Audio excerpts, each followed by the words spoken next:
This is our view, brought to you by the people who work for you, the proud members of Washington Federation of State Employees.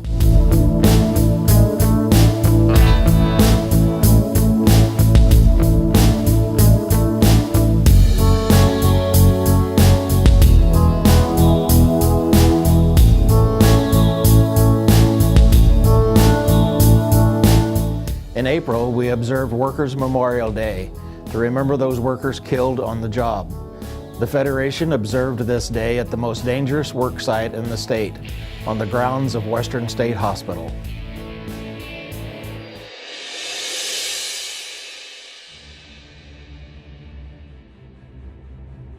On this day, it's very important that we acknowledge those who have fallen on duty and those who have been injured on duty.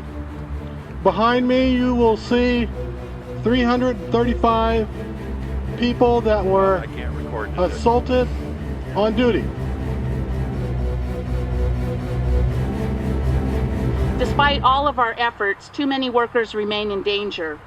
Workers here at Western State know this probably better than any other workplace in our state. Because of budget cutbacks, the safety of our public employees is at risk. Cutting staff increases the threat of violence and the probability that you will be injured on the job.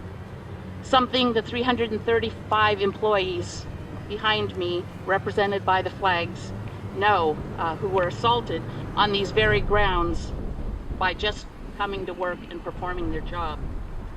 Each and every day in this country, on average, 12 workers die on the job as a result of workplace injuries.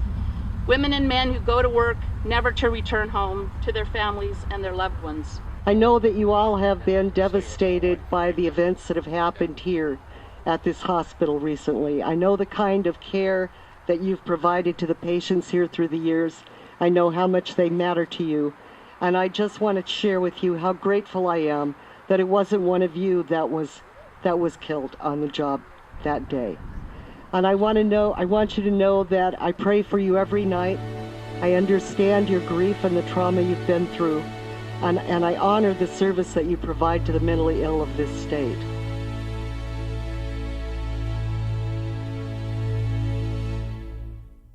Federation members are concerned about the future. Not just their future, but what a budget-cutting frenzy by the legislature means to the future of our state.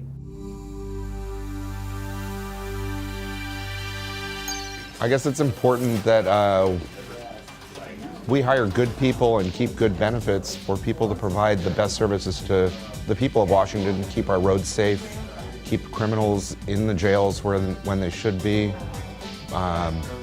make sure they're monitored properly. Those are things that'll impact the people in the state of Washington. What we do today, the issues that we make decisions on today, need to be looked at in terms of their long-term, larger picture goals. And I think one of the things that they're doing right now is that when they're cutting the pensions, they're creating a future generation of people who are not going to be able to support themselves when they retire. Caseloads all across corrections and with the DSHS agencies are just overwhelming, and turnover is really high, and the stress level for workers and the injury level really high, and working conditions are a lot tougher than they used to be for state workers. And this whole idea that a career in state work is a cushy job with a pension down the road, wherever that came from, that is not the case. We're working harder than ever before. We're doing more with less resources and less support, but we're making it work because we're talented, dedicated workers. What's at stake today is whether or not Washington State has qualified, quality, professional workers to carry on the jobs that are required to be done by the legislature and by the citizens. Countries with a culture of true collective bargaining, what the Trade Union Advisory Committee calls strong labor markets, are suffering less damage during our financial crisis. There's a lesson here that should be learned by this country.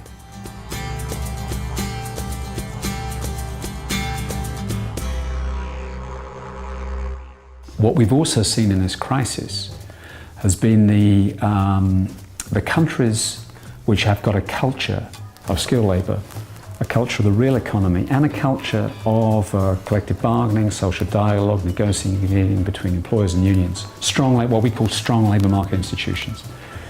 They're coming out much better in this crisis than the countries which were picked up as having deregulated labour markets, flexible labour markets, no barriers to hiring and firing. I mean, I'm thinking of the extreme version of the United States.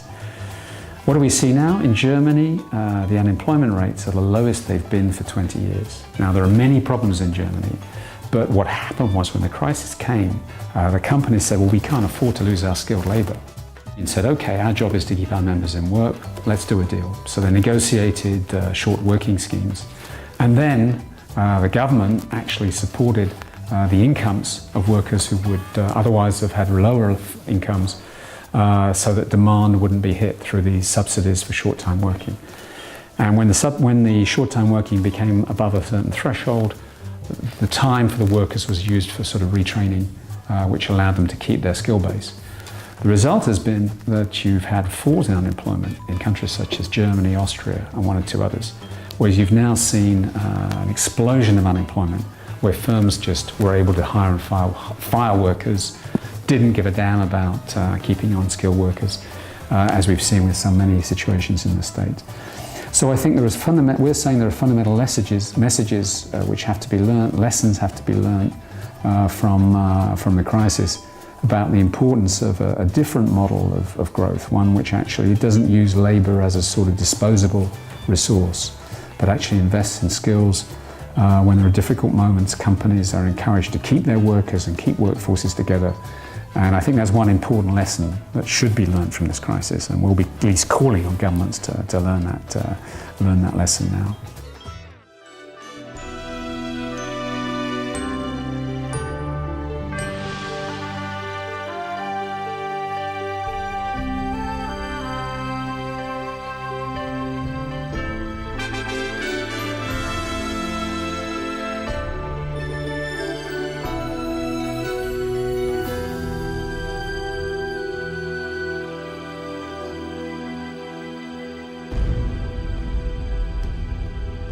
Well, we're here in Olympia, Tacoma, Seattle, actually all across the country today to protest the plans to close post offices and plants all across the country.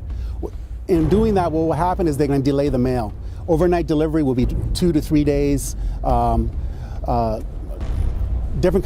kinds of mail will be delayed as well. In order to get overnight delivery, you're going to have to use express mail. So what that means for the average customers, their checks will be delayed, their medications will be delayed, their correspondence with others, their legal documents. It'll just be a mess. And so that's why we're out here to protest the closing of the plants, the closing of the post offices, and the reduction in service. And what it is a privatization. A public service, it's been here for years, it's worked well, but they want to privatize it. They give discounts to the large corporations who mail their correspondence for cheap, as much as 11 cents for a letter, whereas we're paying 45 cents now. So they get this huge discount, so it's good for them, but for the typical American person who uses the mail as they have done for years, they're gonna lose. What they did was they crippled the post office in order to make these kinds of changes now. So they're saying that it's broke, but they put things into place to make it broke. In 2006, Congress passed the law, Postal Accountability Act, which made it so that you couldn't raise postal rates higher than the rate of inflation, and they had a pre-fund postal retirement health care for people who aren't even born yet. So these two things made it so that the post office was going to crumble with that. And so that's what the post office is doing. They're saying, well, we don't have the money now, so we got to make all these cuts. We got to reduce service, we got to get rid of employees. And really what's going to happen is all these public services are going to be transferred to the private sector, where workers get paid less and the customers are going to get less service. Corporations are pressuring Congress to get what they want. They want the privatization of the post office. They want the closing of the post offices, the closing of the plants, to get rid of the union workers.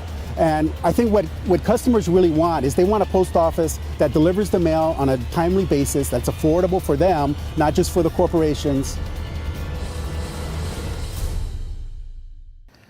Part of this month's labor history feature from Ross Rieder goes underground. What an interesting month May is. Let's look at miners in May, and let's attach some related workers like steel workers, because they used mine products like coal from soft rock mining, both to produce the energy for their product as well as the hard rock mining product itself. Here goes. Another reason for the combination is in history. In the western states, hard rock miners were organized into the Western Federation of Miners in 1892, with lots of members in Colorado and Idaho and British Columbia. The union's leadership was there in Chicago for the 1905 Continental Congress for Workers, which became the IWW. In the mid-teens of the last century, Western Federation of Miners became the Mine, Mill, and Smelter Workers, an indication that the Federation of Miners had begun to broaden its jurisdiction. MM and SW, a strong left-wing and wildly red-baited union, became part of the United Steelworkers. Politically, they moved from the far left to the barely left of center. In more mundane concern, 150 miners died in Mine 1 in Nanaimo, BC in 1887. 45 workers died in a Roslyn coal mine in 1892 in May. The Steelworkers Organizing Committee was involved in the Memorial Day Massacre in 1937 while trying to organize at Republic Steel. The Steelworkers Organizing Committee became the United Steelworkers of America in 1942. SWOC, many will know, got lots of help from a guy named John L. Lewis, president of the USA United Mine Workers. Coal miners they were. Early in my days as an AFT delegate to the Washington State Labor Council, there was still a delegate at conventions from the United Mine Workers from the coal mining unions of the Puget Sound region in central Washington. Tying this all together in a way is the character of Mary Harris Jones, born around 1830, supposedly on May Day. She became known as Mother Jones. All miners, whether coal or hard rock, knew Mother Jones from her decades of walking their picket lines, building support for their struggles and for their families. Jones died in 1930, but her spirit has lived beyond her short century on the planet. "Pray for the dead and fight like hell for the living," she said. Gives me goosebumps of inspiration when I hear that and think of the workers she helped, like miners and steel workers. This has been Our View, brought to you by the members of the Washington Federation of State Employees. We remind you, when you accept a paycheck for your hard work, you don't give up your rights. Thank you for watching.